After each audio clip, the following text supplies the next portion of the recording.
Hey, what's up, everyone? This is Jeremy, founder of QuickMail.io. And this is Jack from emailsthatsell.com. Welcome to part 1 of our episode on handling replies. There's a lot to cover in this topic, so we split our conversation into 2 podcasts. In this episode, we'll talk about the different kind of replies that you can get, why you want to categorize them, and how to deal with different replies so you can get even more sales. Enjoy the show.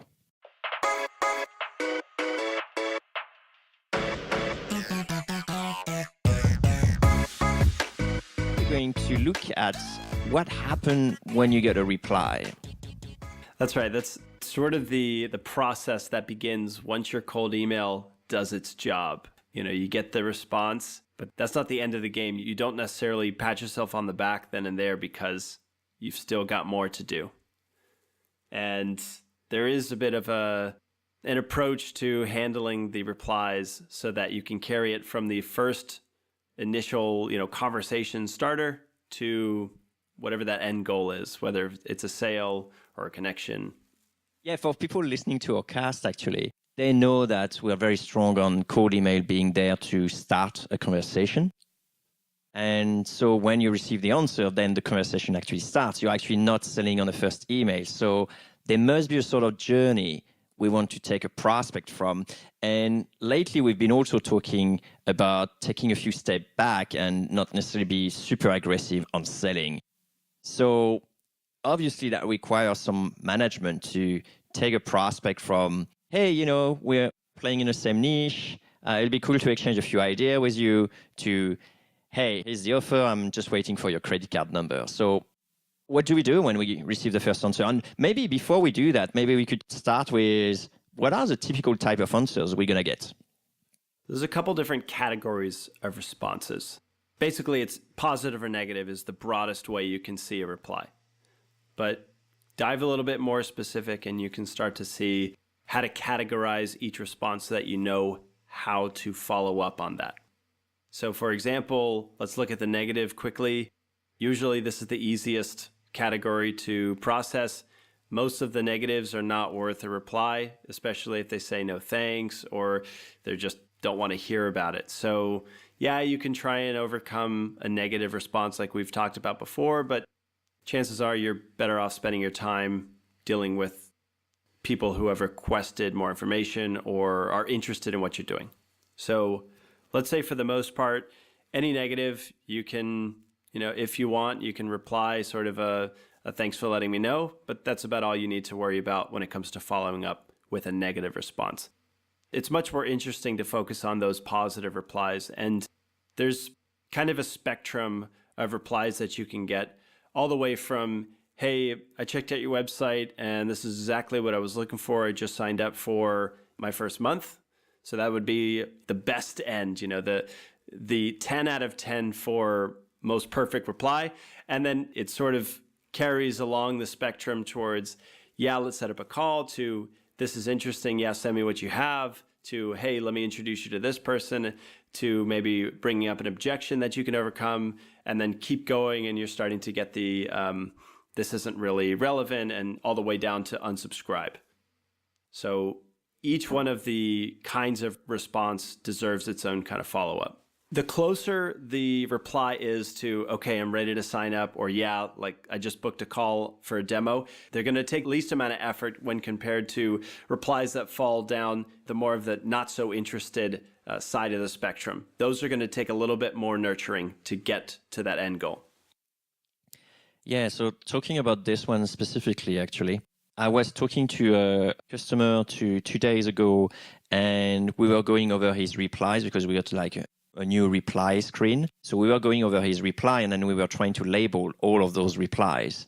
And there was one that I wasn't quite sure how to categorize it, because basically he's contacting accountants, and this is tax seasons.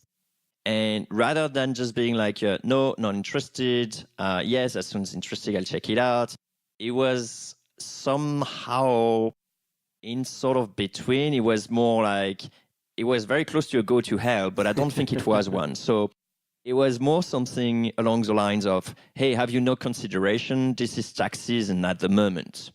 And we were not quite sure to it wasn't necessarily a clear negative because it's like a not now kind of thing. It's also not an invitation to come back, later. So we were on the fence as to how do we actually treat those ones. And maybe you can answer this one, but later in the cast, maybe we'll look into different examples to help people kind of categorize things.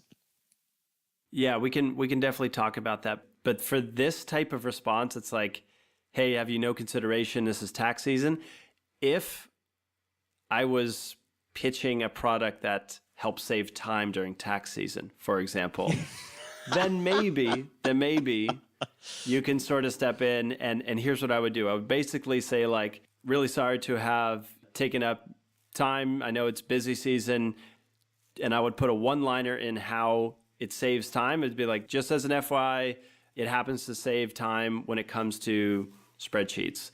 If this feels like something revisiting in a couple weeks, you can have my link to the Calendly here. Otherwise, be well. That way, it's sort of like you're responding apologetically because obviously he was upset, but you sort of sprinkle in like, hey, this actually might help, and here's what you can do if you'd like to check it out. Right, and I think that comes back to what you were saying, that the more negative it is, the more work it takes to bring them back on. But when it comes to actually flag them, would you flag that as a positive or negative? If somebody says, have you no consideration, this is in the middle of tax season, period, I call that a negative. That's not like, that's a hard, person to even consider a lead just because they're sort of saying no pretty clearly. The only thing that usually happens at the end of those emails is like they usually share an objection that can be overcome. So it's like, have you no consideration, it's tax season and I have so much spreadsheet work to do. Well, again, that's where you can sort of help out. But if there's the less information in a response, then the harder it is to work with. Sometimes you'll get a 3 or 4 sentence like go to hell email, but there's some gems in there that obviously the email didn't do a good enough job explaining whatever it is that it could help out with, because this person has clearly said, I'm looking for something that does X, none of this stuff, please. And that's a much easier reply to come back from. So typically it's the short, not interested responses that are really hard to work with. I'm not going to say they're impossible. I'm sure any reply could borderline be spun if it's a good fit, but typically, if it's negative, you want as much information as you can in that response in order to give you some firepower to come back to and hopefully get them on the positive fence. If I sort of summarize this, I could basically do a first pass for the positives because they are very easy to spot. Also take into account the really negative one, like, the insults and and threats and things like that. And then basically work out on a second pass on the middle. That's how you would actually basically picture that. Let's see. So you're talking about the workflow. Yeah, maybe we're jumping around here, but when you receive the answers and you categorize them, then what do you do next? Okay. What's the next step for me? Right. So after you've categorized the reply, then ideally you have a few templates, if you will, to follow up on a particular kind of response. So for example, if somebody replies back saying, this sounds interesting, I'm interested in taking a look at this, when can we set up a demo? Ideally, you have a template that's, inviting them to your Calendly page. And so if you're using QuickMail, for example, you can have a separate sequence that's basically called like, demo requested. And you've got 2 or 3 emails, let's say, stacked up there, and you can just add them to that campaign. And pretty much it'll follow up until they book through Calendly. So the idea here is to have sort of canned responses to your most common kinds of replies. Now, the caveat here is if you're sending sort of template-based emails to someone who's asking you a question or giving you a little bit of an off-the-wall reply, they're going to know that this is not a human that's replying to them. And that's definitely something you want to avoid. But there can be some automation used in the follow-up game, especially if they don't answer your first email. And I would suggest starting off categorizing. Just take a look at your at your inbox. Now, ideally, you've got a few folders in Gmail, if you're using Gmail, for example, or a CRM, it doesn't matter. What you want to do is just start categorizing your most common replies.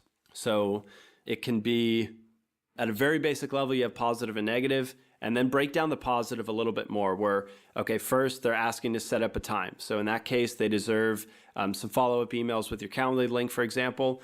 Next, they can say, oh, I'd like you to refer you to Sandy. She heads up the decision on this kind of thing. Then you can have another campaign that's built out where basically you can just insert the person who's referring and then the email address that was provided. And with a little bit of customization, you can have a campaign that's fired off every time somebody gives you a referral. And this works pretty well, especially because referrals are pretty standard. They'll give you a name, maybe an email address, and permission to take it from there. So you're doing two things. One, you're not writing out the exact same reply every single time you get a very common response.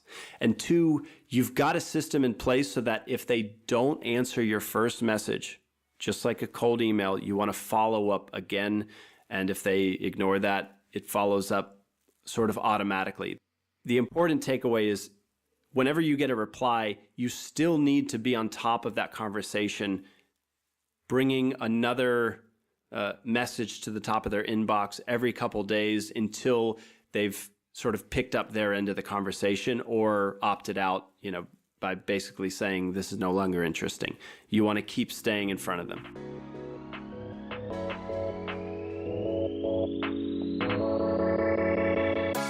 All right, we're going to end part one of our follow-up conversation here. So far, we've talked about the different types of replies that you'll see and the importance of categorizing them so you can follow up properly. Once you've categorized these replies, definitely use specific templates and email sequences to help you automatically reply until the conversation is picked up. Finally, keep in mind that whenever you get a reply from your cold email sequence, you still need to stay in front of your leads to keep the conversation going.